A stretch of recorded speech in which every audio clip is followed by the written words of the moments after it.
Hey, yo, I want to talk about the Red Bobcat. That's me.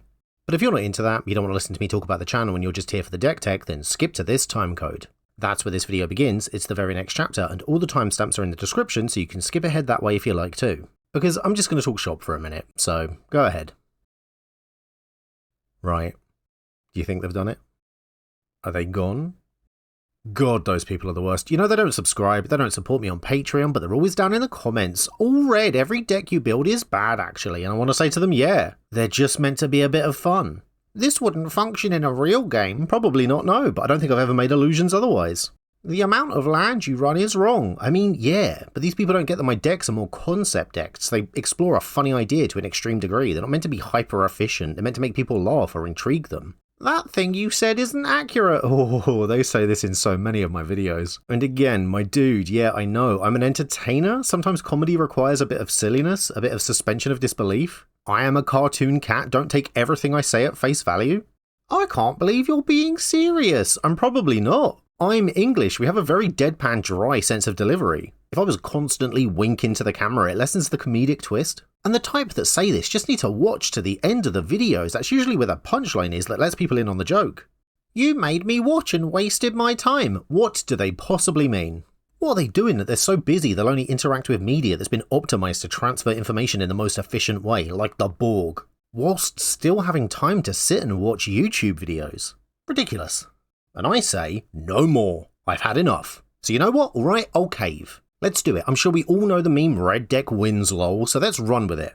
Let's make an efficient deck. Let's make an optimized deck. Let's mathematically remove the fun and art from the equation and make something undeniable. No more jokes. Let's not just make a mono red commander deck. No. Let's make the mono red commander deck. Something serious. Something that will make your opponent say, yes, you win, but no, I don't want to play again. Something that will dominate the meta now and forevermore. And in exchange, and with you all as my witness, the price for this sliver of my soul that I offer up to those that skipped this section of the video will be that the next deck tech I put out after this, whenever that day may come, will be total hot garbage designed entirely to make me laugh, presented with a completely straight face. And I'm sure they'll complain in the comments of that one too, but you and I will know together, dear viewer, that it's just the contractual repercussions of this pact being played out as the karmic balance of the universe restores itself to order. And as a reward for you, dear, loyal, I assume subscriber, I invite you to join an inside joke. That timecode that all those naysayers skip to is fast approaching, but before it arrives, I'm going to give you and only you the setup for a punchline that will, from their perspective, come inexplicably and without reason at the end of the video. You will understand this joke and they will not, for they were not interested in listening to me, but only in what I could provide them. This is my gift to you, for sticking around not just now, but throughout my time on this platform. For you, I am truly grateful. Are you ready? What does someone from Kamigawa who wants to discard their hand order from a pizza place? Right, time to get serious. May I present the greatest mono-red commander deck of all time? We'll break this down into sections consisting of our commander, mana generation, combat deterrents, card draw, problem solvers, combo pieces, our creatures, some classic red finishers that are staples of any high-tier red deck that are admittedly a bit dull because of how often you'll have seen them before, but we are aiming for raw power with this deck, so they've been included here. And finally, our land base. Here we go, let's zoom in. First up is our commander, and I know what you're going to say, but trust me, it's Jar-Red Carthalion. It is an odd pick, but the main reason we're running it is because A, it's a planeswalker, meaning it will survive any creature removal or board wipes in the game, and B, it creates creature tokens so that we've got something to attack and block with after said removal or board wipe, giving us an edge. Then we'll head into mana generation, and while mono red decks often prefer damage now over forward planning, we're not above a few mana rocks, even if again these are some unconventional picks, but all will become clear soon. So first up, cards like Honor Red Heirloom and Fractured Power Stone both generate mana while having situationally useful secondary abilities, and Empower Red Auto Generator does similar at a slightly higher cost for greater reward later in the game. Honor Red Hierarch taps for mana once it's done a little combat damage, Treasured Redger lets us pay life for a treasure that we can sacrifice for mana, and while not exactly ramp, Weathered Wayfarer searches our library for a land, and that's really all we need for mana generation here considering how efficient and consistent this deck can be.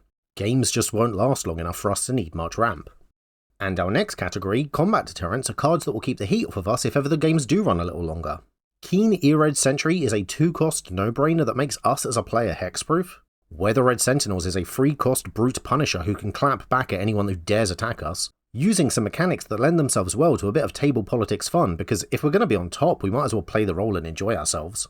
And Weather-Red Bodyguards is good on its own, potentially nullifying all attacks directed at us for at least one turn, but when used in conjunction with cards like Armor-Red Guardian, and to a slightly riskier extent Redeem the Lost, then Weather-Red Bodyguards can continuously gain protection from a colour of our choice, meaning it's more likely to stick around, and we, as the player, become much less likely to die to combat damage. Kindred Boom doesn't offer protection but can make a creature indestructible, which is another option that can achieve similar results. Card draw is a requirement of any good deck, and ours is no different. And luckily in mono red we have some really good choices.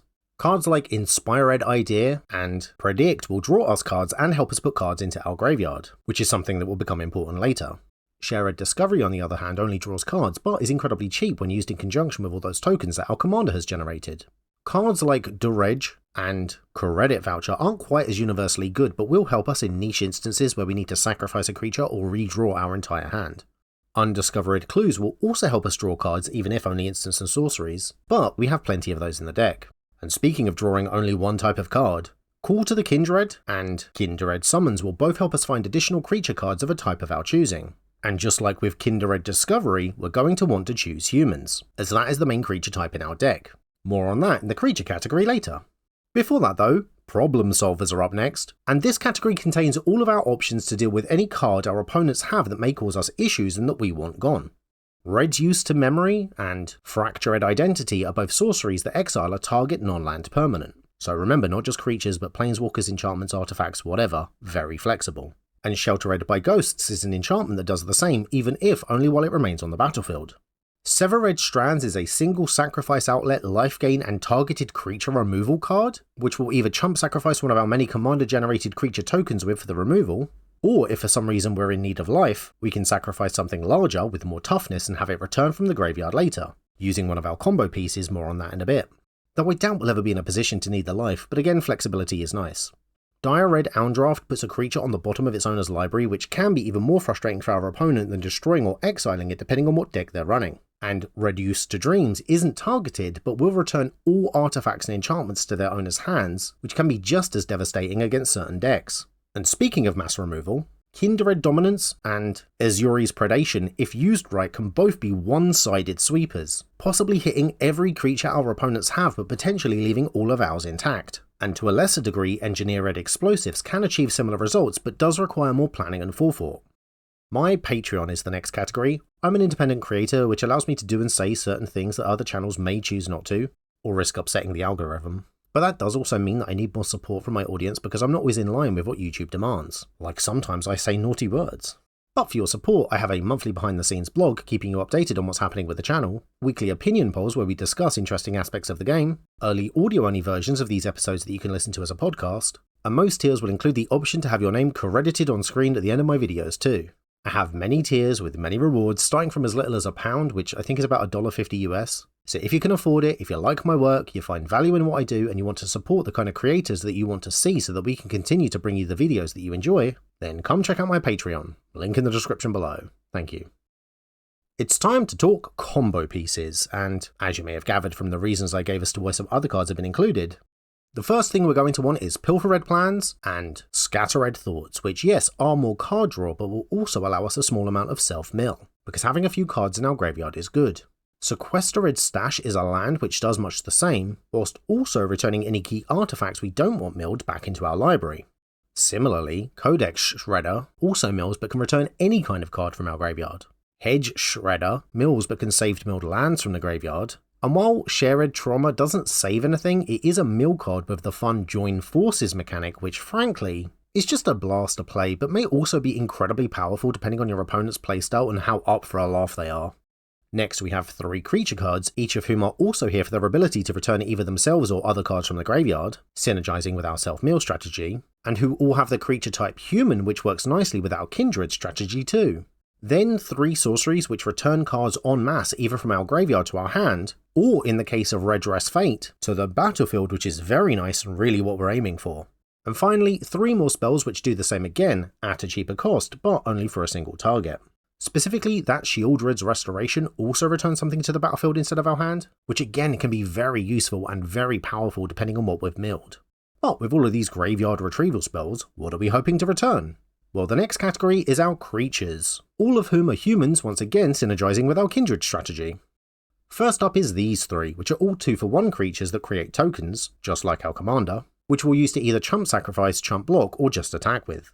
These three are attackers, all with mechanics that make blocking them slightly more complicated for our opponent given the right circumstances, allowing us to dish out some combat damage. These three, which can all add +1/+1 counters to those said attackers or to any of our many creatures, ensuring that when we do go to combat we hit our opponents that much harder. And lastly, these three, which are here mostly just to be a nuisance, countering our opponent's spells, revealing our opponent's cards, and acting as a surprise blocker if we're attacked. None of these three will win the game on their own, but that's fine, and often messing with our opponent's head or game plan is enough. Our penultimate category is the classic red finishers. Every game of Commander needs to end, and these cards are infamous for doing just that. And honestly, I'm just going to scroll through them here because you know what these are, you'll have seen them before. Every mono-red deck runs them, and while they may not be the most original or ingenious plays, they are clearly the most effective, most rewarding, and honestly, most power-crept. And probably most expensive because of it. But I said that we were building the greatest mono-red deck of all time, and I meant it. Even if, with these cards, that means not getting overly convoluted or fancy with it and just including the obvious picks. And call me dull, but after all, there is a reason that these cards are so prevalent. They're just that good, so have been included here. Finally, we reach the land base. I fear it's yet again another bunch of obvious picks, but that's the nature of Magic, so I'll just get straight to it. We have all the expected non-basics I bet you knew would be included, like Sour Red Springs and Undiscover Red Paradise. And as for basics, of course, 7 Snow Cover Red Plains, 7 Snow Cover Red Islands, 7 Snow Covered Swamps, 7 Snow Covered Forests, obviously 1 Snow Covered Wastes, and you'll have to forgive me, but it is my deck, so for fun we're going to include 1 Snow Covered Mountain, though I doubt we'll need it. And that's it. I think you'll agree, undeniably the greatest mono red deck of all time. I'll include a link in the description to the deck list, which you can view for free on my Patreon if you want to see all the cards included. Please make sure to check out some of my tiers if you want to support me while you're there. And if you like, you're more than welcome to play this deck, upload it to deck websites and databases or whatever, and make any changes or adjustments too. Whatever you like. But if you do play it, don't complain to me when everyone starts moaning about how oppressive your deck is. It is the greatest of all time for a reason. It's pepperoni. I bet you didn't think it, but it's pepperoni. Thank you very much for watching this video, and thank you to everyone that supports me, like Eggboy the particle that permeates all existence, and the rest of my patrons whose names are on screen now. I'd also like to thank the sponsor for this video, me and my Patreon page where you can get your name credited on screen too. Check it out in the link in the description below. Hit the like button, leave a comment, install an ad block, most importantly subscribe and share this video with a friend. Hit the notification bell and do all those things the algorithm loves. If you agree or disagree with any of my points, or you want to see me do a video on another subject, let me know, and I will see you next time. Remember our pact. Hot garbage.